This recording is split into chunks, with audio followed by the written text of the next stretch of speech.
are still organizations out there that are very apprehensive in engaging in team-based settings. And it's really important for people to understand that regardless of the role that you work, you're part of a greater whole. And as teams, you get to produce much more. Welcome to the My Future Business Show, where we get you in front of your best audience and keep you there. Not only are we interviewing the biggest names in business to help you become even more successful, we're inviting you to book your spot on the show to help you grow your business.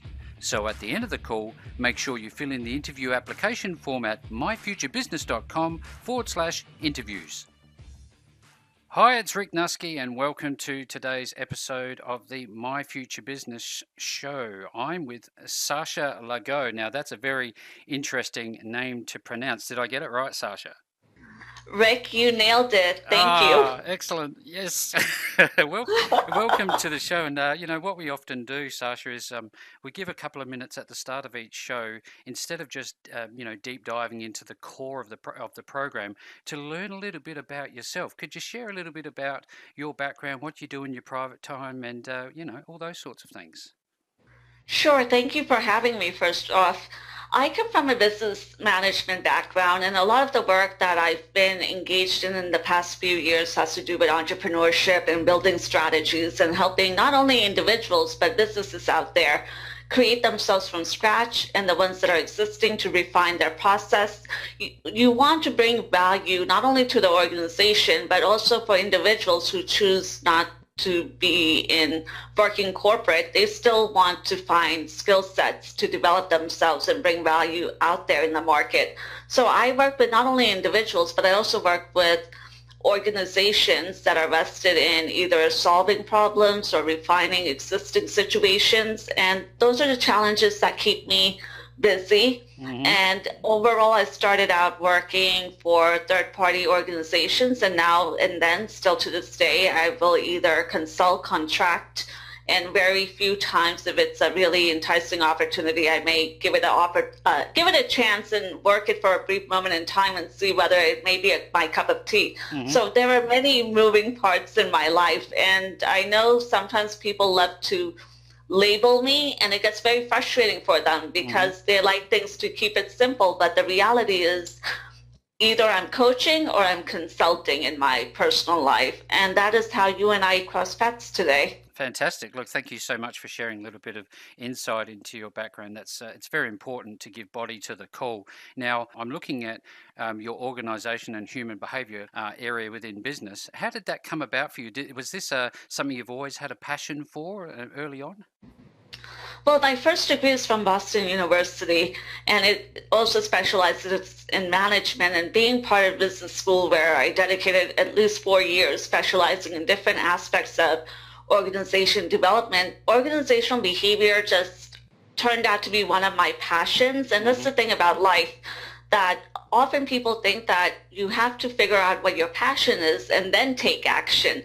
But we discover our passions through living and trying new things. And organizational behavior happened to be one of them, other than being engaged in operations. And it developed more so overall on my personal time, where I was able to engage in different types of projects when I got hired by private and public organizations, and engage with people in team building. The one thing that is very common in today's job market is that many organizations are team-based. Yeah. And people have to know how to work as individuals, but understand that you're part of a greater whole, and you're producing a great product or service. You're there to be of service to the client, whether it's within an organization or outside.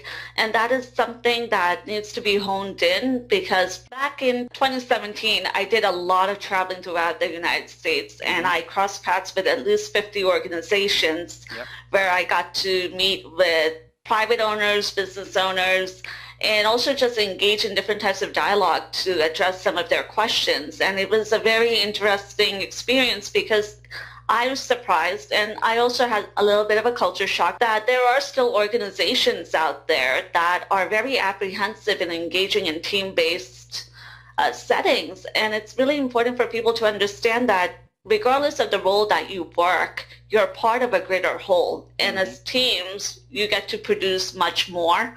and there would be a greater reward for that.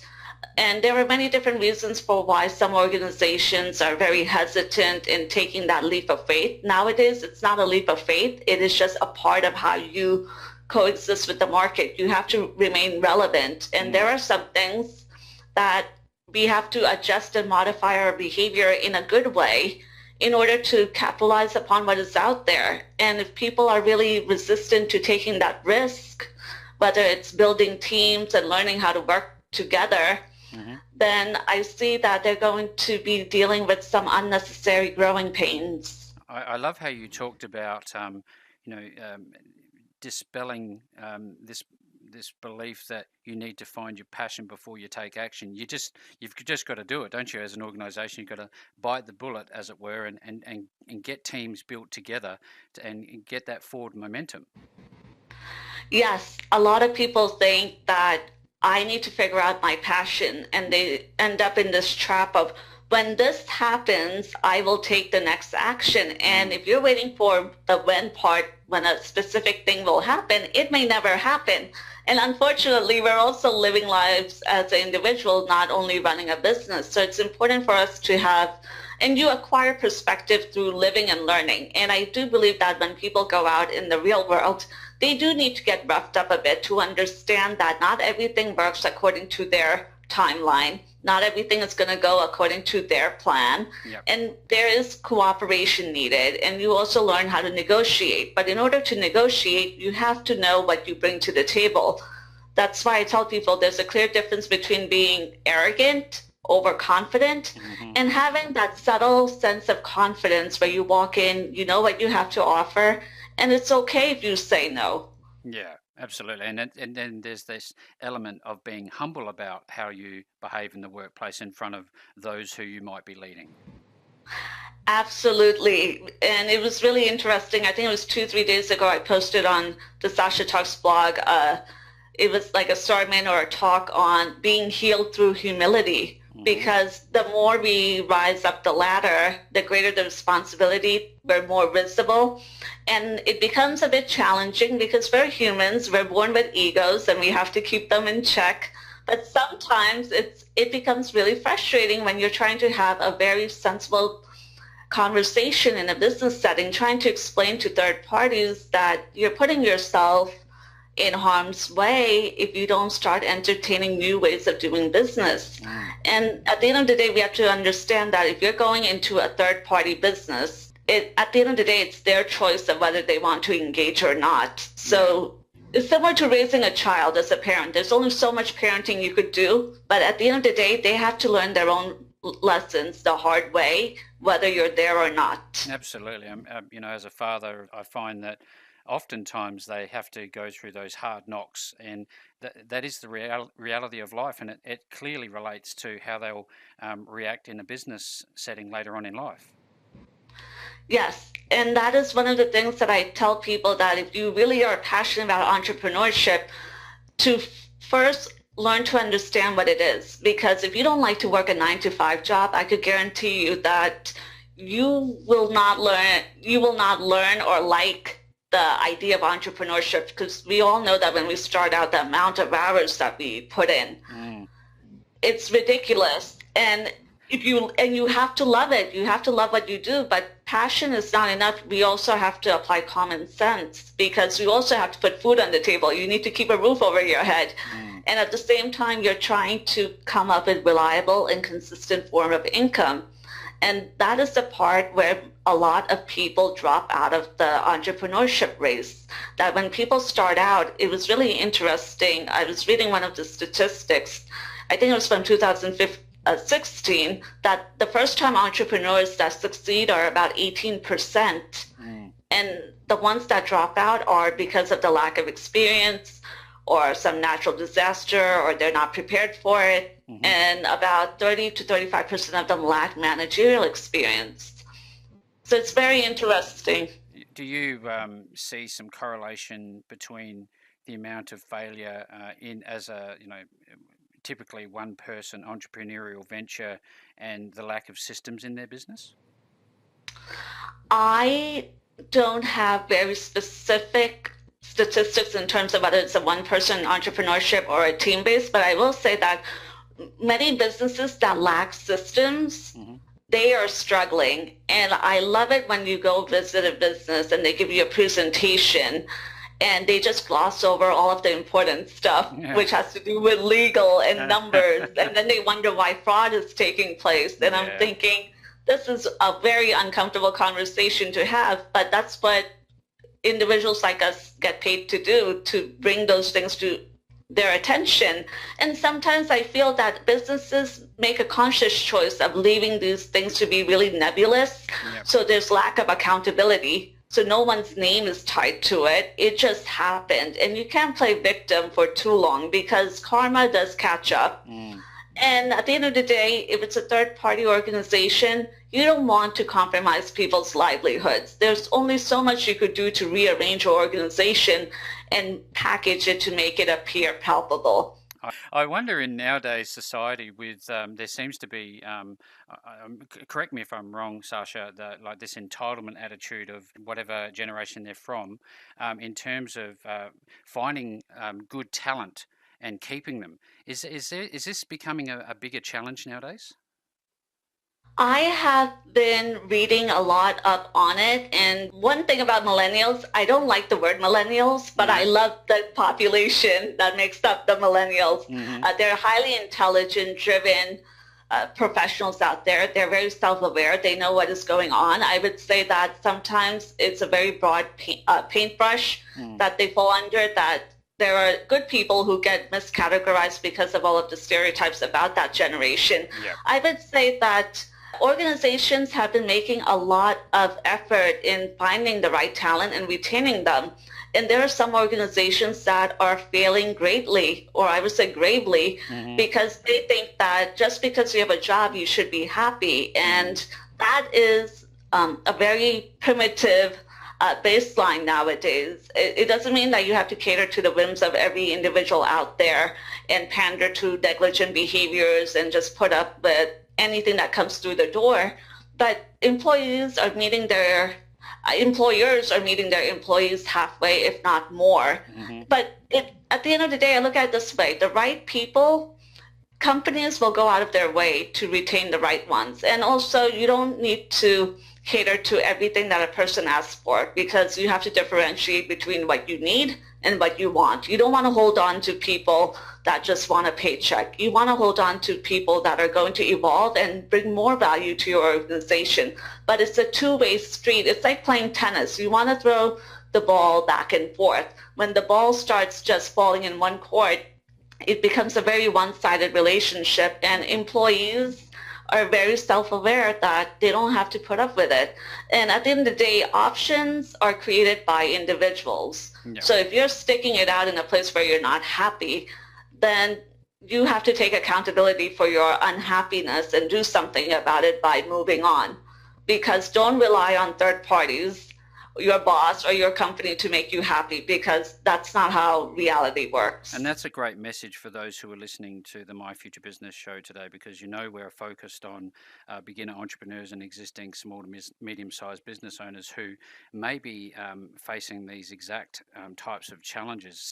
I'd love to talk a little bit about change management and process improvement, because now we seem to be going into more of a quality management sphere. Could you tell us a little bit about this process, these two processes?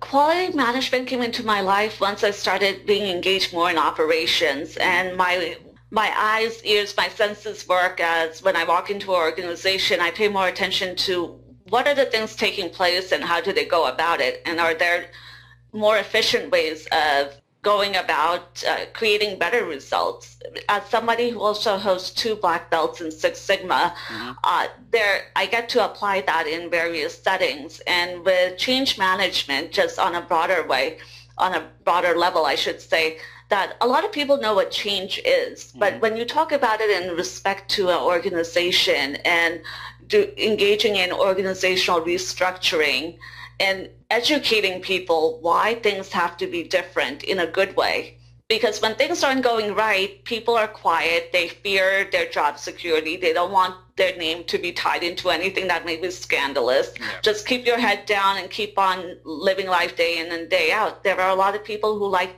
to resort to that type of reaction, and it's fine because there are many different human behaviors and reactions out there. And then there are those who are very aware of what's going on, and then they realize that management isn't speaking up. They're not going to have that hard discussion.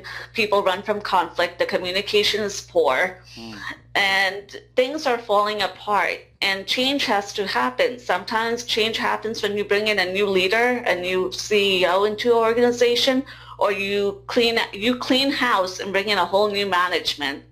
And this is the example for a third-party organization, regardless of the industry, the size of the company. Something needs to happen. And when you implement change, we all know as humans, when we choose change, we react fine because we feel we're in control. We're doing it on our own terms. But what happens if you're an employee in a company and change is imposed onto you?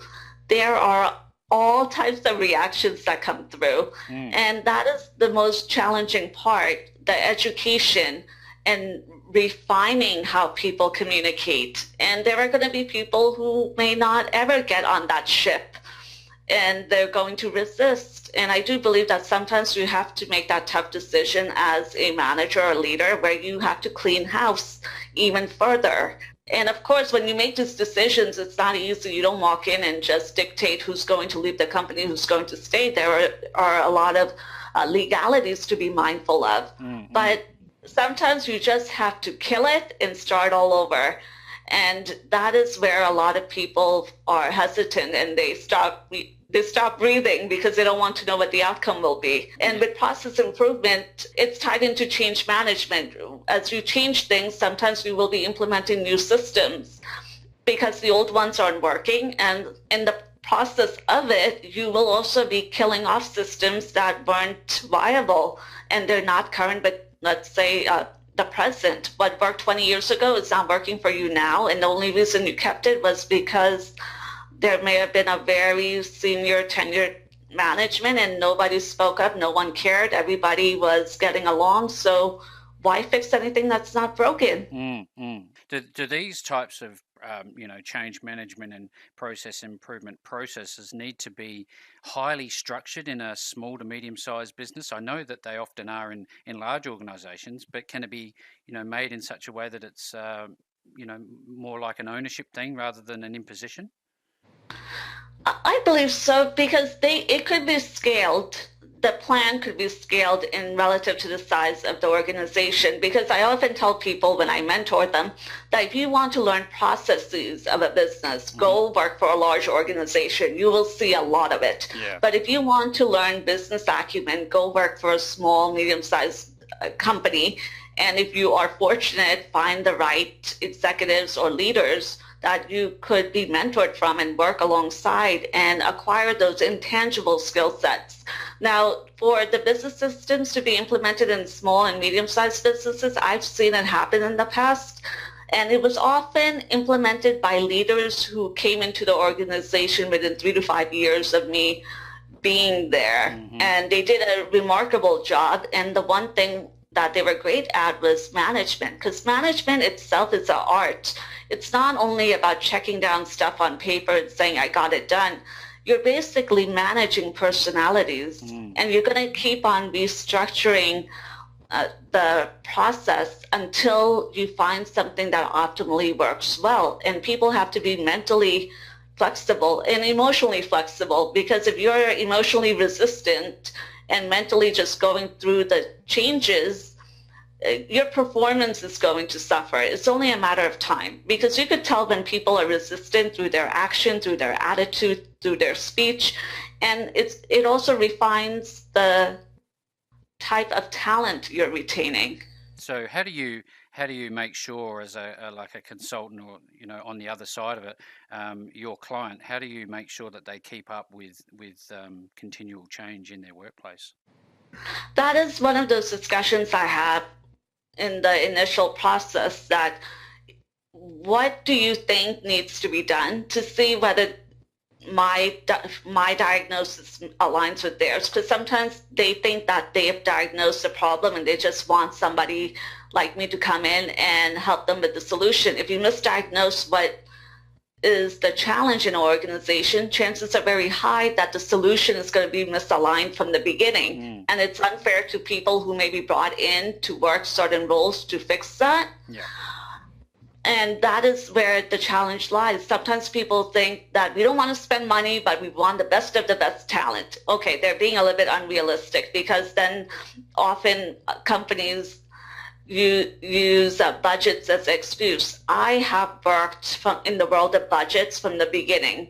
And I know that if I am represented by the right leader and management, they have not ever given me a pushback in terms of money or benefits, whether it was for myself or the team that I was leading. Because you have to know who to invest in and who not to. And that's where metrics come into play. Performance needs to be measured. And for those who are not used to having their performance measured or knowing where they end up on the scale, it's a very scary process for some, because they don't want to be aligned with a number or a rating. Are you an exceptional employee? Are you satisfactory? Or do you need more mentoring? What is it? And that is a reality. If you're going to work for a third party, you need to know what's going on. And if you don't know, then you're not going to know how to put value on yourself when you go out in the market, whether you're the seller or the buyer, whether you're an employee or the employer. Do you often see, or do you see at all, any businesses that are driven purely by the accounts department? Not completely, but I have seen at least two businesses where the accounting/finance, and both of them they're not interchangeable, that were partnered up with operations, and they ran smoothly, but that was because there was a lot of codependency in between the departments. I have not seen any place that was run where each department was so independent that they represented their own world. Because it's like the human body, the business. All systems need to coexist and be operating together. It's not like the heart functions separately from the rest of our limbs and our brain. Just like that, a business has to be in constant communication with other departments. And the moment one of them is not functioning properly, the others are going to suffer. So this is now starting to go up to a higher level, isn't it? It's coming now back to tying it all together from top management in terms of their mission and mission objectives. Is that right? Yes, and as you mentioned about top management, I often tell people that if you really want to know what are the things that are going on well and the things that are broken, go talk to people in the trenches who sit on the floor, who work in the field. They will know all of the dirty stuff that goes on in terms of operations, in terms of things that are going well and the challenges. Because by the time things filter up to the top management, half of the time the senior executive will not know, because people are afraid of speaking up, or all of the middle management will filter it out saying that if I bring it up to the table, it shows that I'm incompetent and I don't know how to manage my people below me. There's a lot of work politics that comes into play. And sometimes there's a lot of selfishness, and that's something we cannot control other people's behaviors. But again, going back to the art of management, there has to be a system of checks and balances. And unfortunately, I have seen places where there are no systems of checks and balances, and that's why they happen to be dealing with the growing pains that they are. That's just amazing insight. Only someone who has had that, ground level experience and all those years of exposure to, managers, businesses, those who are on the shop floor would know any of this sort of information. Sasha, what's happening with you right now? I am in the process of writing a book, which I started, and then I changed the topic of it because I thought instead of talking about finances, and it was supposed to be tied into my first book, Cash and Karma, I might as well lead seminars on it, and therefore I have changed the genre of my book, which will hopefully be out no later than fall. And I would share the title, but it is up for some consideration at the moment. I'm really excited to have you on the call today because I know that this is the very core at what helps people build businesses properly, the right way. And it's not easy, is it? You have to have that vigilance, persistence, consistency to get some early momentum and actually maintain it. So, thank you so much for sharing all of that information with me, Sasha. Where can people find you if they want to work with you? Yes, people are welcome to drop by sashatalks.com. You're welcome to check out the portfolio of work and some engagements as well. If you want to drop a line or have a question, click on the contact page and drop me a line. Excellent. So for everyone who is listening, that domain that you should visit is sashatalks.com. Are there any others, Sasha?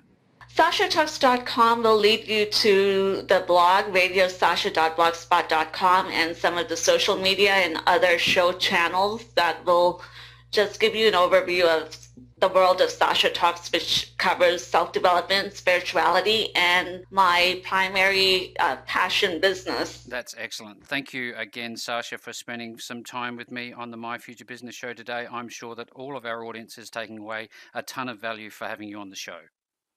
Thank you, Rick.